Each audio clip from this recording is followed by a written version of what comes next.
Hey guys, welcome back to the channel. Today we'll be talking about how Quant could be at the centre of global finance in years to come. As we've mentioned on this channel constantly, Quant's innovations, namely its overledger, could be a means of overcoming a number of limitations, not only within the DLT sphere, but also in traditional infrastructure. The innate benefits attached to Quant's offerings has led to Quant being involved in a number of initiatives around the world, and directly conversing with a number of globally renowned entities, such as MIT. Spoke at an event, and one of the MIT people, one of the professors, he spoke at the same event, and what he said, I just realized he gets it. And so MIT understand where this is all heading.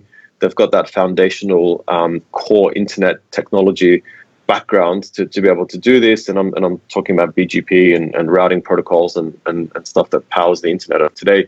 And I approached them. I said, look, I've got this idea. We need to create a protocol that can allow the seamless move of digital assets between different networks and different gateways. So as mentioned in the previous clip, Quant's innovations, namely its overledger, provides the potential to seamlessly share and exchange digital assets between different ledgers or networks. This innate quality has led to a number of institutions around the world, be it central banks or bigger organisations, seeing the potential Quant offers, especially surrounding the benefits CBDCs could provide, such as improving cross-border payment action execution. The following clip indicates the implications a CBDC could have for the overarching global economy. So on your first point, yes, CBDCs allow an easy way, a new tool for central banks and governments to set different types of monetary policy in different circumstances, and COVID is a great accelerator of this. So that's why we're seeing a huge interest in this space in the last year. I think that they will be implemented and tested in the next year. So we're going to see either wholesale issued CBDCs or retail experimental CBDCs out there within the payment systems to test, and then we'll have the mass adoption.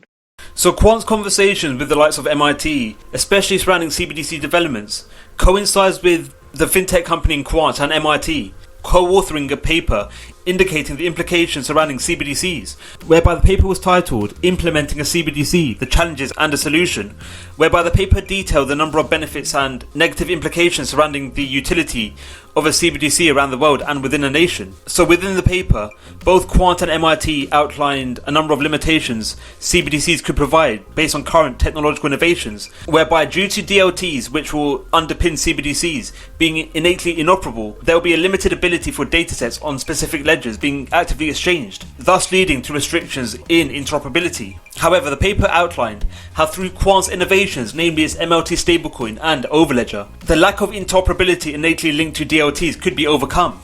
This wouldn't only bring benefits to CBDC ledgers, as interoperability provided by Quant's offerings, namely overledger, could enable the active ability to enable CBDC DLT ledgers actively connecting with legacy systems, such as traditional banking infrastructure.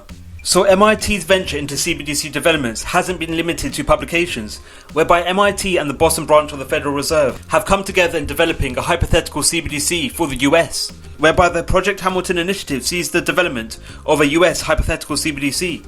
And during this venture, both institutions were able to devise and produce a CBDC which was able to handle 100,000 transactions per second, and transaction finality was reached within 5 seconds. So this hypothetical CBDC could be a precursor to a future Federal Reserve CBDC. Despite MIT and the Boston branch of the Federal Reserve carrying out developments to a hypothetical CBDC, the Boston branch of the Fed have outlined a number of limitations surrounding DLT and blockchain technology, and how the limitations surrounding DLT could be a limiting factor, especially surrounding the utility of the technology by the likes of the Fed, whereby the Boston Fed outlined the lack of interoperability as being a limiting factor surrounding blockchain utility within the Federal Reserve, whereby the Boston Fed mentioned the ability to scale, manage privacy and support interoperability with both new and legacy systems will be critical to its adoption for financial services. While we believe blockchain technology is not currently viable for significant production use at the Federal Reserve, we believe continued experimentation is essential and can contribute to the continued maturing of the platforms. So as mentioned by the Boston Fed, limitations surrounding the connectivity of DLT and legacy systems could be a limiting factor in the overarching utility of blockchain technology, especially within the financial sphere. However, there is one innovation on the marketplace which overcomes the lack of interoperability seen between legacy systems and DLT in Quant's overledger. whereby Quant's overledger provides universal interoperability, be it between legacy systems and DLT or between DLT systems.